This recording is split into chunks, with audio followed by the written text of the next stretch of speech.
Hello everyone and welcome to today's Gallery Teachers ELT Masterclass. My name's Riccardo Chiappini and I'm an ELT materials writer based in Madrid, Spain.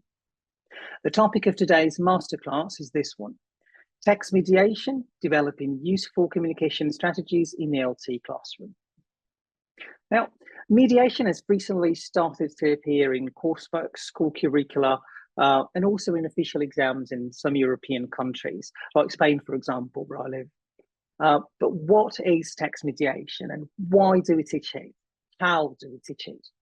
These are some of the questions that we will be answering in this masterclass.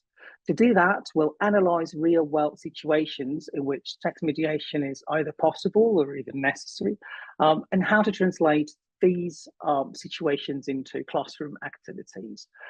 We'll see how text mediation can help students develop useful communication strategies, such as adapting language and summarizing and paraphrasing information. We'll see how text mediation also brings students to think more critically about the context of a given communicative situation and use language accordingly to help other people understand information that is contained in texts.